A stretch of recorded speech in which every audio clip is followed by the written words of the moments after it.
Evangelho de Mateus, capítulo 7, versículo 1. Hoje eu vou estar pregando do 1 ao 12.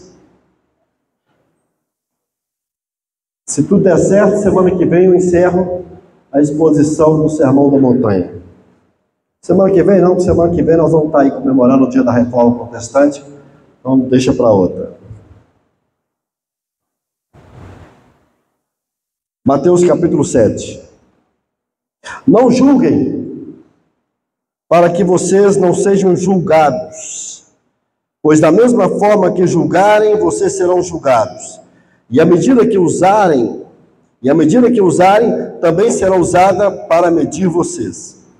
Por que você repara o cisco que está no olho do teu irmão e não se dá conta da viga que está em seu próprio olho? Como você pode dizer ao seu irmão: deixe-me tirar o cisco do seu olho, quando há uma viga no seu? Hipócrita, tire primeiro a viga do seu olho, e então você verá claramente para tirar o cisco do olho do seu irmão. Não deem o que é sagrado aos cães, nem atire suas pérolas aos porcos. Caso contrário, esses as pisarão, e aqueles, voltando-se contra vocês, os despedaçarão. Peçam e serão dados, busquem e encontrarão, batam e a porta lhes será aberta. Pois todo o que pede recebe, o que busca encontra, e aquele que bate a porta será aberta. Qual de vocês, de seu filho pedir pão, lhe dará uma pedra? Ou pedir peixe, lhe dará cobra? Se vocês, apesar de serem maus, sabem dar boas coisas a seus filhos, quanto mais o Pai de vocês, que está nos céus, dará coisas boas aos que lhes pedirem. Assim, em tudo façam aos outros o que vocês querem que eles lhe façam, pois esta é a lei e os profetas. Amém. Pai bendito e amado, a tua palavra foi nos entregue com o propósito de ensinar, corrigir, repreender e educar na justiça. Que ela cumpra o seu plano, o seu propósito em nós, em nome de Jesus. Amém. Os irmãos podem se sentar.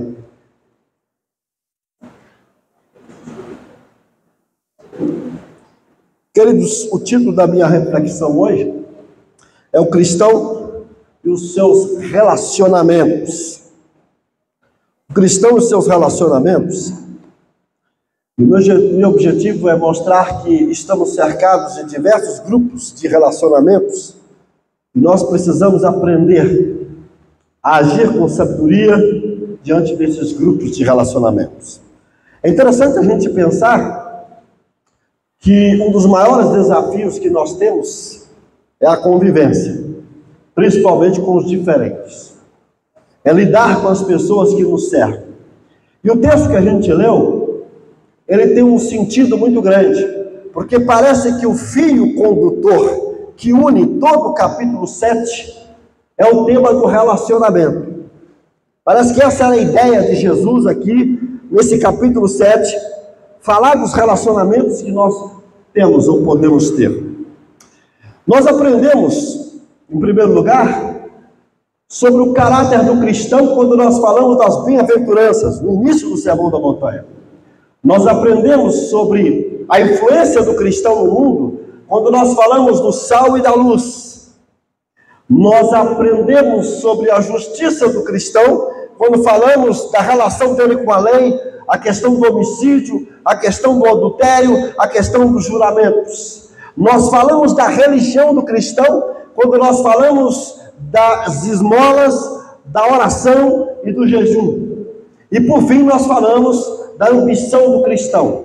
Aonde é que ele coloca o seu tesouro? Aonde é que ele coloca os seus olhos?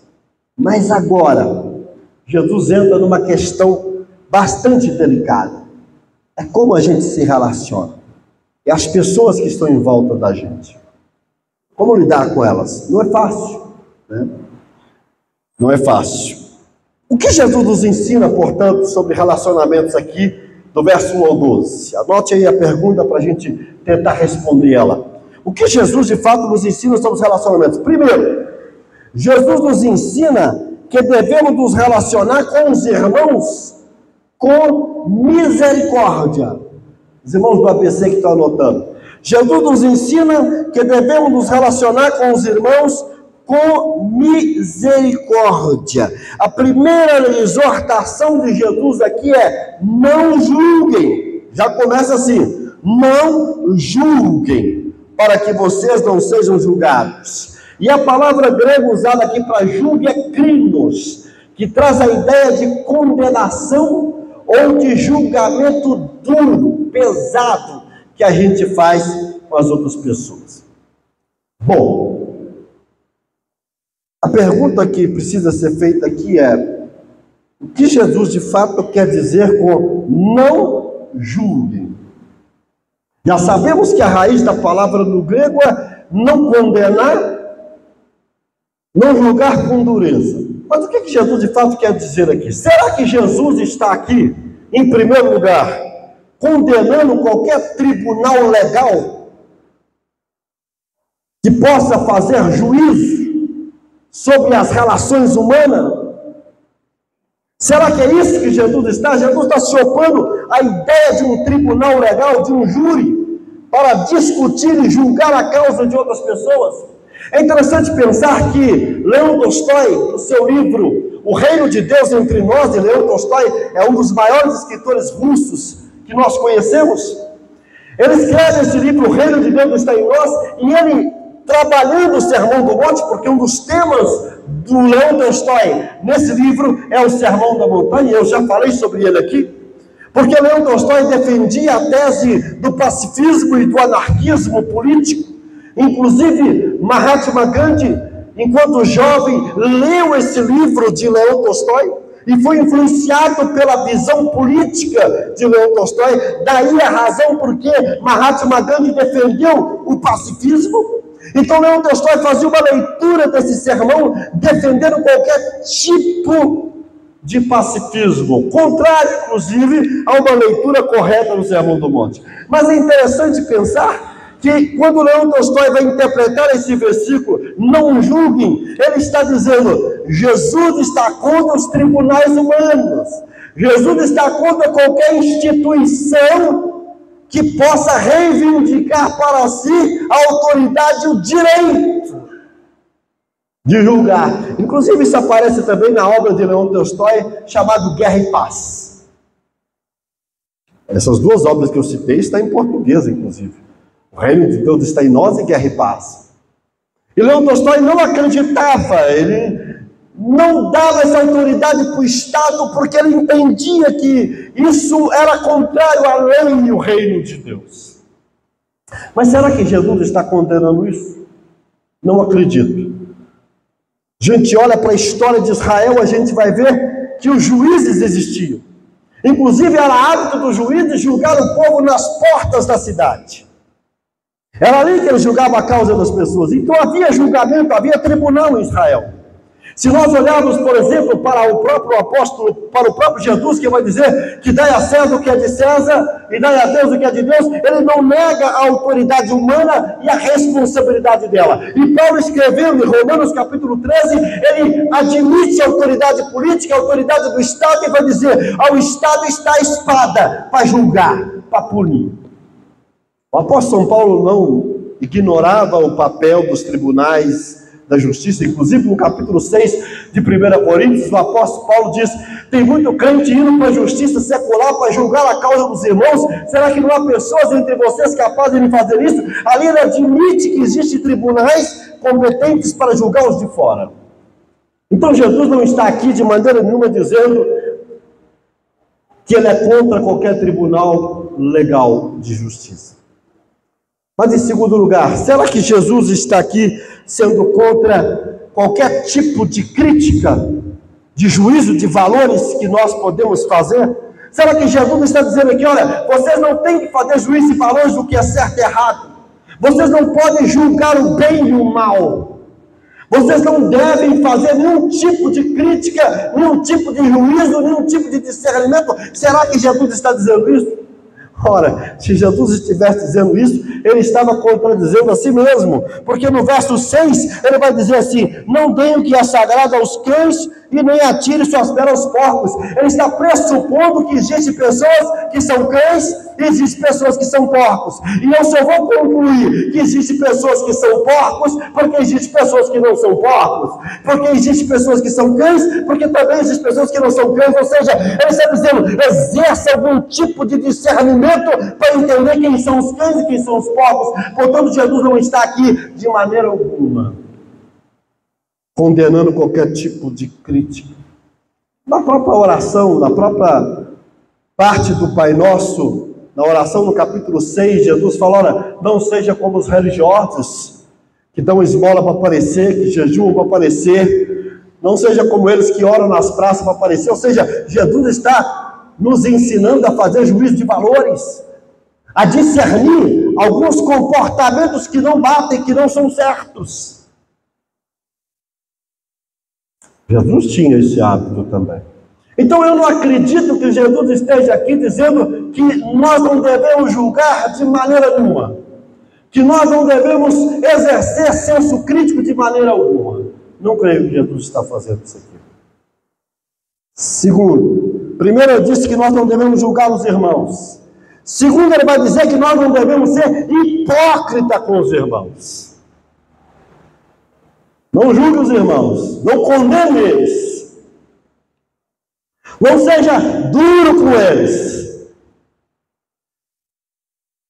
não tente ficar descobrindo defeito na vida do outro, problemas na vida do outro, não fique tentando descobrir o que há de errado na vida do outro para expor ao ridículo, não faça censura do comportamento dos outros.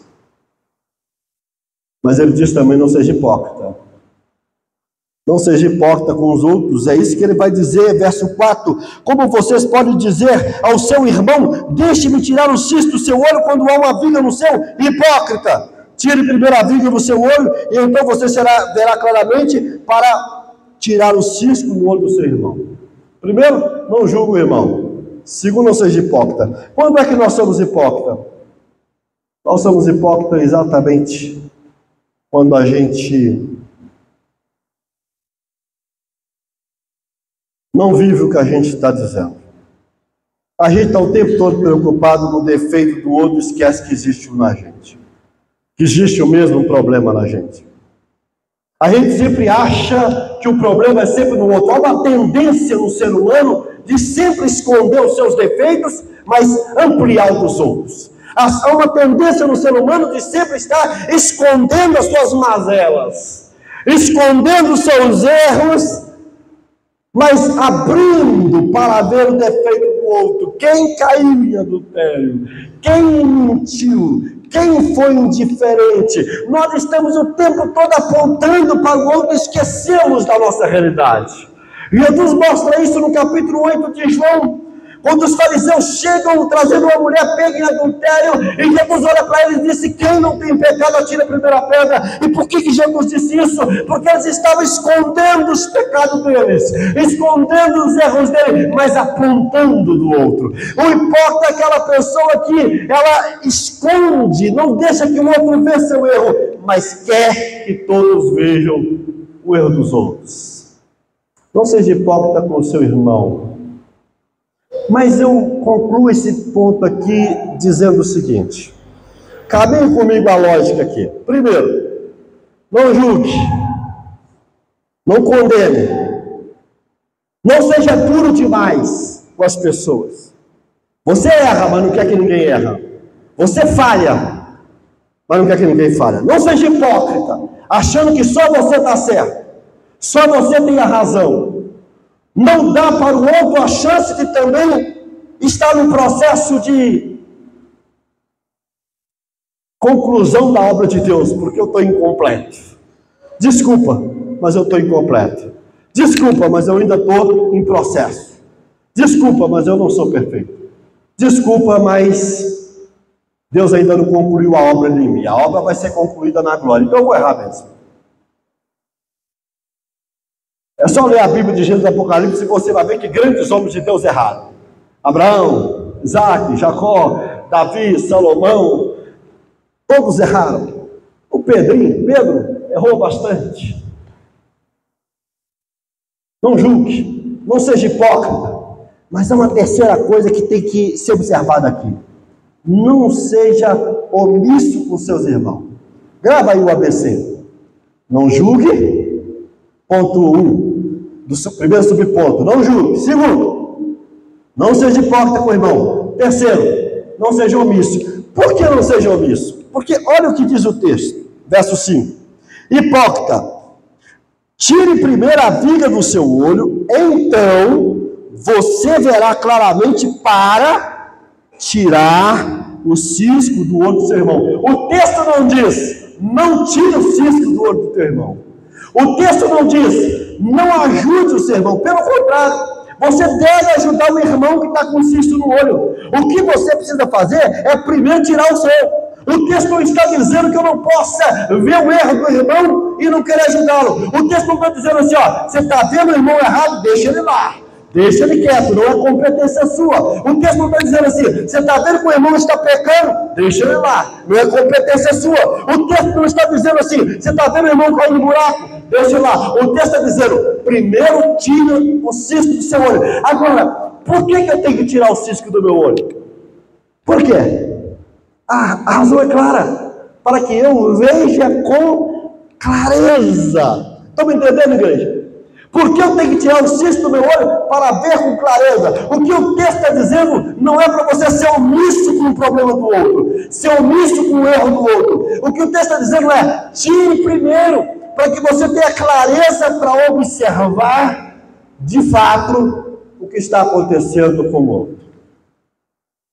Aquela velha história da vidraça suja, da vizinha que estava o tempo todo dizendo a vidraça da vizinha está suja, a vizinha não lava a janela, a vizinha não limpa a sua janela, mas a sujeira estava na janela dela. Ela não conseguia ver a janela da outra porque a janela dela estava suja. É assim na prática do dia a dia. As nossas vidraças andam sujas. A Bíblia manda a gente ajudar o pecador e o irmão que está errado. Gálatas capítulo 6, Paulo diz, olha, vocês que são espirituais, ajuda aqueles irmãos que estão caindo, que estão em pecado. Ajuda eles. Paulo não diz para você ser omisso ao irmão que está errado. Não diz para você ser omisso ao irmão que está em falha. Ele diz apenas, vocês que estão espirituais, ou seja, vocês que estão constantemente se santificando, se aperfeiçoando na presença de Deus, ajude os mais fracos. É isso que nós temos que fazer. É para isso que existe a comunidade. É para isso que existe a igreja. Como devemos relacionar com os irmãos? Primeiro, não devemos julgar, condenar precipitadamente. Segundo, não devemos ser hipócrita. Terceiro, não devemos ser omisso. Mas agora entra no segundo relacionamento. Como devemos nos relacionar, ou melhor, como Jesus nos ensina a relacionar com os que rejeitam deliberadamente o Evangelho. O que Jesus nos ensina sobre relacionamento? Segundo, nos ensina que devemos nos relacionar com discernimento. Ou melhor, devemos nos relacionar com aqueles que rejeitam deliberadamente o Evangelho com discernimento. Nos ensina que devemos nos relacionar com os que rejeitam deliberadamente o Evangelho com discernimento. Aqui, queridos, eu ia ser pesado. Eu pensei em ser pesado. Melhor, eu pensei em usar as palavras de Jesus. Meu título seria o seguinte aqui. Jesus nos ensina que devemos nos relacionar com os porcos e cães com discernimento. Porque o que Jesus está falando aqui é exatamente isso. Jesus está falando assim que há pessoas que são porcos e são cães. E é interessante porque essas duas metáforas usadas por Jesus foi muito valorizada pelos judeus da época de Jesus. Os judeus chamavam todo gentio, aqueles que não eram judeus, de porcos e cães. E quando eles usavam a expressão cães, eles não estão aqui falando de cães domésticos, aqueles cãezinhos de dentro de casa. Estão falando dos cães selvagens, que viviam nos lixão da cidade, fazendo bagunça. Ele está dizendo assim, que os porcos são aqueles que gostam de lama. Então Jesus está falando assim, tem pessoas que são cachorros e tem pessoas que são porcos. Jesus aqui está julgando, fazendo juízo de valores e dizendo, vocês também precisam aprender a identificar os porcos e os cães que estão em volta de vocês. Não é fácil. Pedrinho, na sua segunda carta, no capítulo 2, 22, ele vai usar essa metáfora do cão e do porco. Diz que o cão, se referindo àqueles que rejeitam o evangelho. Olha lá, Pedrinho vai dizer assim na segunda carta, 2, 22, aqueles que rejeitam o evangelho é como um cachorro, que vomita e torna a comer o vômito. É um porco que você dá um banho nele, lava ele volta para a lama. Ou seja, Pedro, seguindo a lógica de Jesus, trata algumas pessoas como se fossem cães e porcos. Isso pressupõe o que, queridos? Juízo, discernimento. É por isso que nós temos que nos relacionar com os cães e porcos com discernimento. Não é fácil. O que Jesus falou aqui é muito sério, queridos irmãos. E eu gostaria que a gente parasse um pouco aqui. E eu digo isso porque nós temos que tomar cuidados para não precipitar nesse ponto.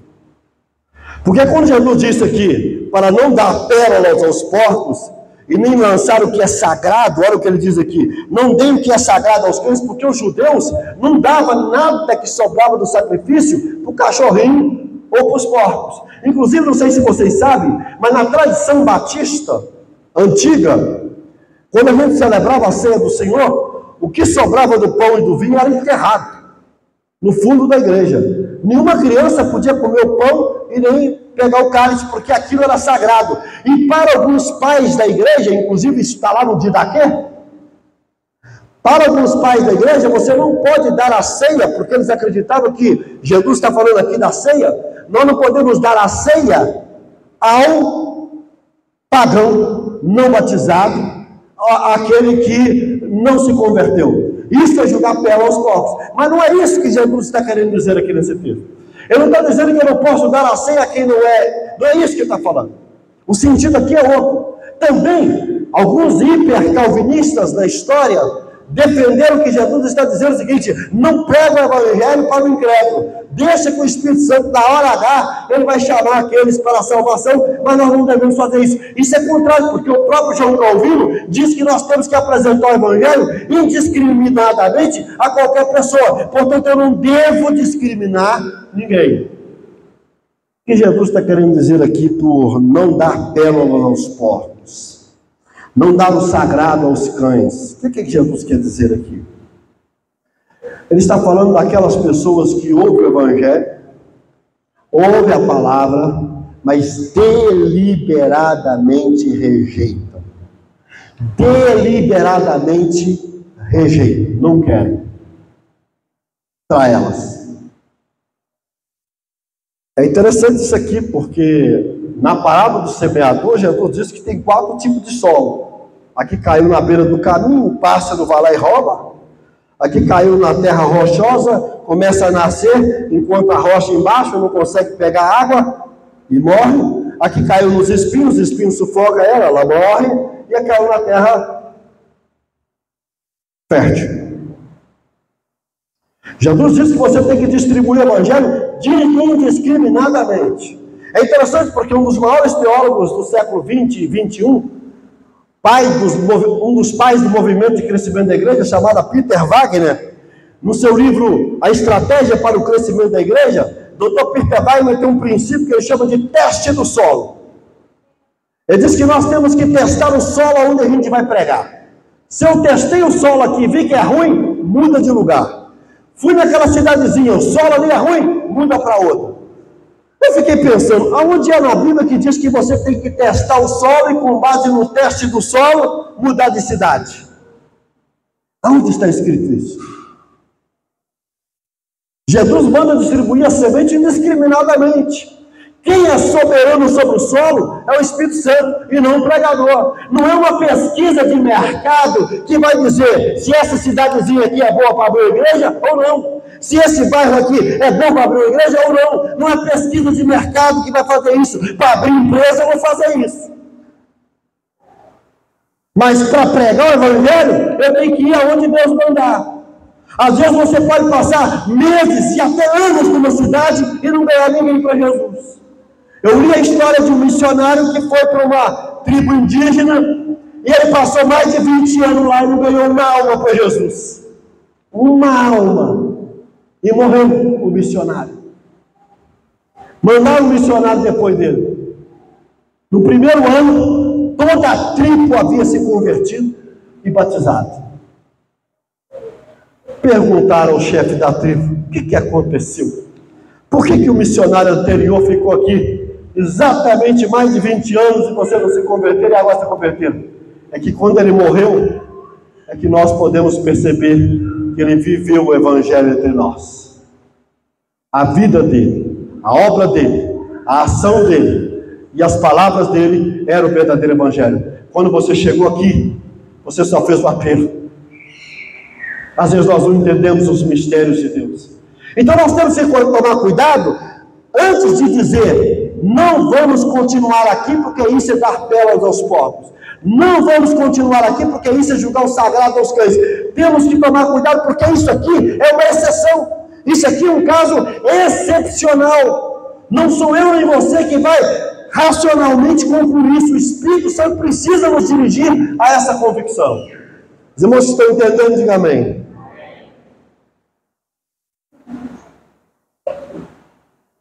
Mas infelizmente, muitos de nós estamos precipitando, queridos irmãos, em simplesmente dizer quem deve e quem não deve. Eu já vi até pessoas usando esse provérbio na família: cansei de dar pela aos porcos.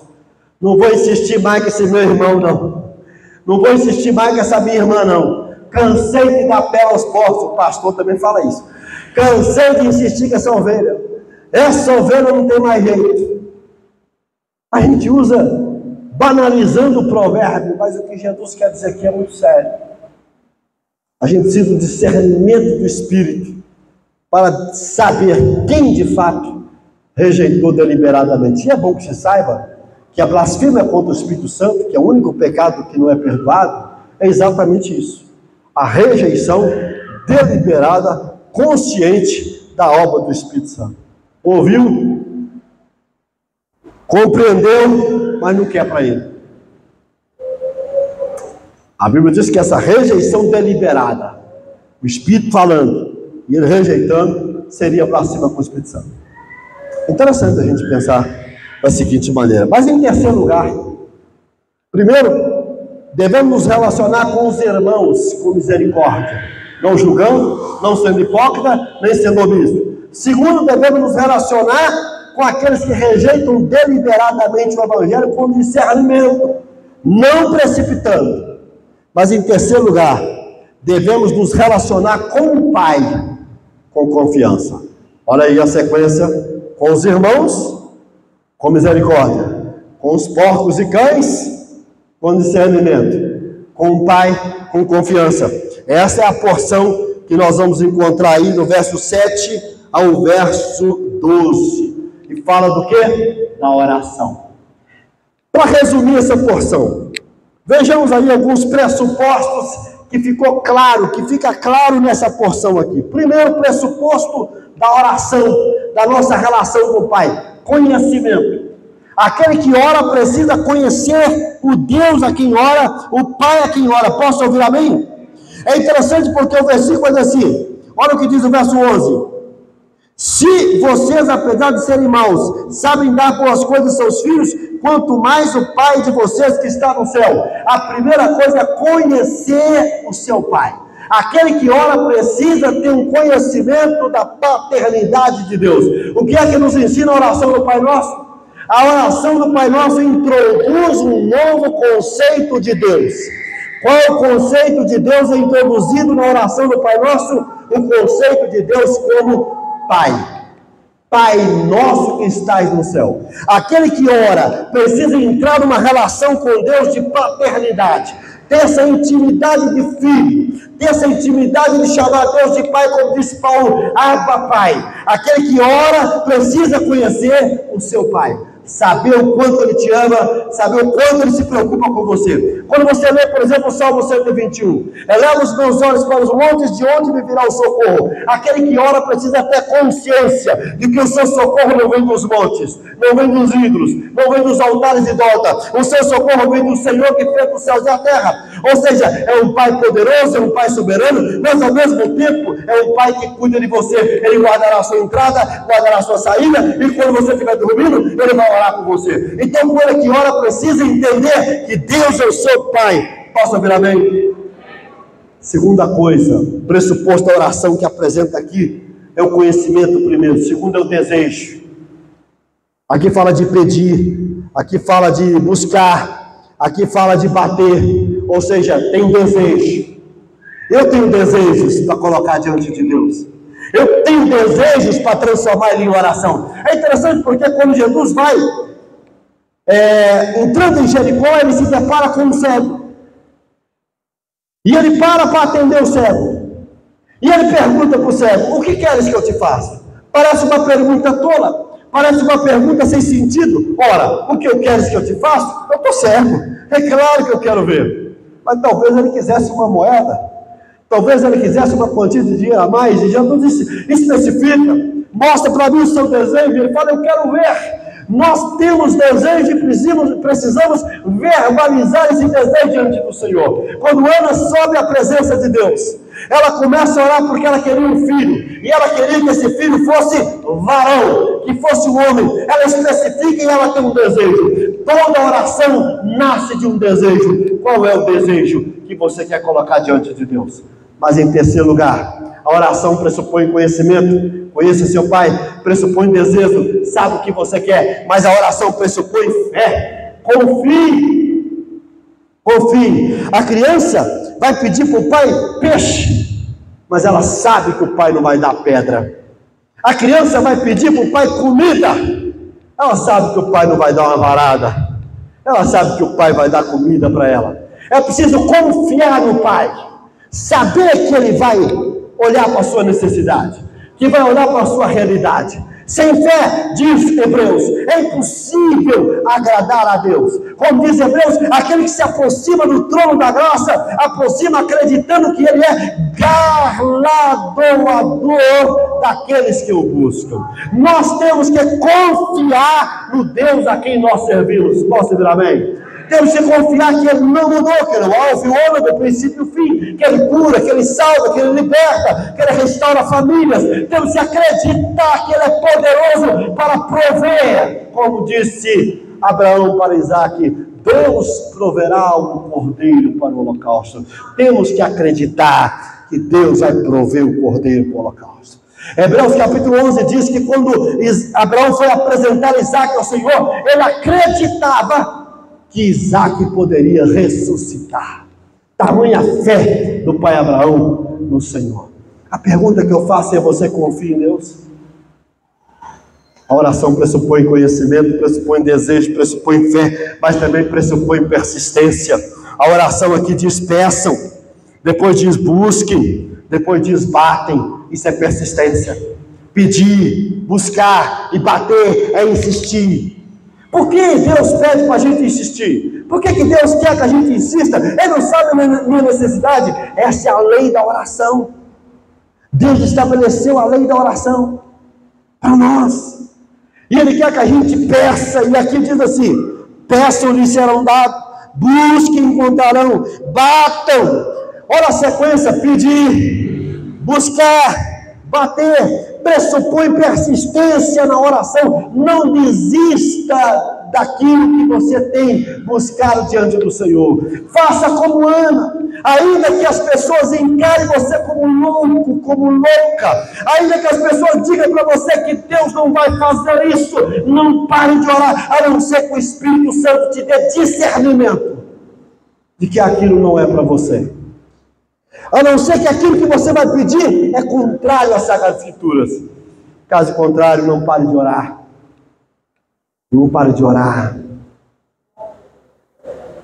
Houve uma reunião de oração na história que demorou 100 anos.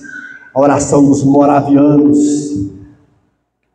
Um dos líderes desse movimento era o conde Zinzendorf, alemão, um dos maiores avivamentos da história. John Wesley, quando teve a oportunidade de encontrar esses irmãos, experimentou o maior avivamento da vida dele e se transformou um dos maiores pregadores de todos os tempos. A história de John Wesley está aí para mostrar para a gente que a oração é poderosa, e ele foi fruto desse movimento de Zinzendorf e da influência desse grupo de oração.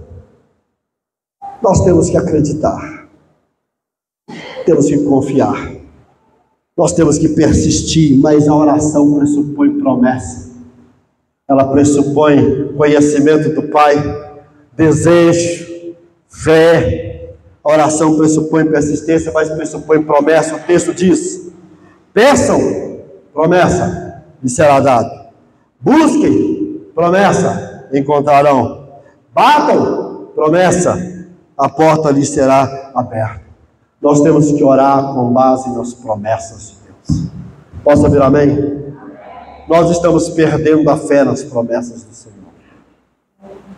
Estamos esquecendo que o nosso Deus prometeu. Amém, irmãos? E não podemos esquecer que o Espírito Santo habita em nós. Paulo vai dizer no capítulo 8 de Romanos que ele nos auxilia na nossa fraqueza. A expressão no grego ali é sunantilambano, significa estender as mãos ou segurar o outro lado da corda. Lá diz que ele intercede por nós com gemidos inexprimíveis. Nós não podemos esquecer que o Espírito Santo foi colocado em nós como penhor, como garantia. Efésios capítulo 1, verso 13. Ele é a penhor, ele é a promessa. Qual que é a garantia de que nós não vamos perder a salvação? O selo do Espírito Santo. O penhor está lá, penhorado. Foi penhorada a minha salvação. O Espírito Santo, Efésios 1, 13. Paulinho, no capítulo 8 de Romanos, diz que o Espírito testifica com o meu Espírito que sou filho de Deus. Nós não podemos esquecer das promessas de Deus. Alguns dizem que existe mais de 8.000 promessas na Bíblia. O que nós estamos fazendo? Confie nas promessas do Senhor. Estamos vivendo uma geração que está perdendo a fé nas promessas do Senhor. Posso ouvir amém? Queridos irmãos, eu quero encerrar aqui com o último ponto. O que Jesus nos ensina sobre relacionamento? Como devemos relacionar com os irmãos? Não julgando, não sendo hipócrita e nem sendo omisso. Como nós devemos relacionar com os porcos e cães, com aqueles que rejeitam deliberadamente o Evangelho com discernimento? Como que devemos nos relacionar com o Pai? Com confiança. Mas como devemos nos relacionar com todas as pessoas? Com amor. Verso 12. Encerrando. Assim, em tudo façam aos outros o que vocês querem que eles lhe façam. Aqui Jesus fecha. Como devemos relacionar com os outros? Com amor. É interessante porque isso aqui é chamado de regra áurea. Mas essa regra áurea, ela não aparece só na boca de Jesus. Ela aparece na boca de Confúcio, grande pensador chinês. Olha o que Confúcio diz. Confúcio diz assim: não faça aos outros o que você não quer que ele faça. Frase de Confúcio. O Rabino Hillel, que nasceu 60 anos antes de Cristo, disse o seguinte: Rabino Hillel, o que você achar odioso, não faça a ninguém. Esta é toda a lei. Então, a ideia da regra áurea já existia. Porém, há uma diferença. É que percebe que Confúcio começa a partir de um viés negativo. Não faça aos outros o que você não quer que ele faça. Percebe que o Rabino Hillel parte de um viés negativo. O que você achar odioso, não faça a ninguém. Mas Jesus parte de um viés positivo. Olha o que Jesus vai dizer, queridos irmãos. Façam aos outros. Jesus não começa a dizer não façam, ele diz façam. Se eu analisar pelo o viés negativo, eu diria assim: não dê uma paulada na cabeça do outro se você não quer que te dê uma paulada. Não amaldiçoe o outro se você não quer que ele te amaldiçoe. Não faça bullying do outro se você não quer que ele faça. Esse é o viés negativo. Mas o viés positivo diz assim: ame o outro e você será amado. Faça o bem ao outro e você vai receber o bem. Ajude o outro. Ele parte do ponto de vista positivo. Toma a iniciativa de amar o próximo, de amar o outro, de ajudar o outro. A ideia básica é que nós temos que tomar a iniciativa de amar, ajudar o outro. Esse é o ponto de partida. Que nós temos que ter entendimento, que nós precisamos fazer. Essa é a nossa dificuldade. Queridos irmãos, nós temos que pensar o seguinte: que toda ética cristã é uma nota de rodapé dos dois grandes mandamentos: amar a Deus sobre todas as coisas e o próximo. O que é ética cristã? Uma nota de rodapé de todo o mandamento: amar a Deus e amar o próximo. Joãozinho, na sua primeira carta, diz o seguinte: se você diz que ama a Deus, mas não ama seu irmão, você já está pecando. Toda ética cristã é uma ética do amor. Paulo vai dizer que o fim da lei é o amor. Se nós não entendemos que a grande regra, a grande princípio ética do cristianismo é amar a Deus sobre todas as coisas e amar o próximo, nós vamos ficar perdidos em normas, em regras. A palavra do bom samaritano nada mais é do que isso. Não importa quem ajude, se é possível fazer. Se é possível. Nem sempre é possível. Mas se é possível, nós temos que ter a consciência de que a regra principal, a regra central do cristianismo é o amor. E quando nós não entendemos isso, quando nós ignoramos isso, nós não vamos ter relacionamentos corretos uns com os outros. O amor pressupõe perdão. Muitas das vezes nós não queremos perdoar. O amor pressupõe tentar se colocar no lugar do outro e entender o outro também. Porque muitas vezes a gente só pensa no que a gente acha. A gente só fica preso ao que nos deixou ofendido. Mas não pensa no que você fez que gerou essa situação. Ou seja, o outro nunca, você sempre é a vítima da história. Você nunca olha o lado do outro, a dor do outro e o sofrimento do outro. Portanto, do verso 1 ao 12, Jesus está dizendo assim: aprenda a se relacionar com o irmão, com os que rejeitam a palavra, com o pai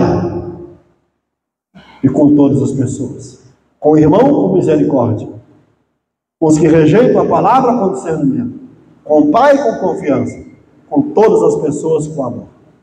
Vamos colocar de pé, queridos.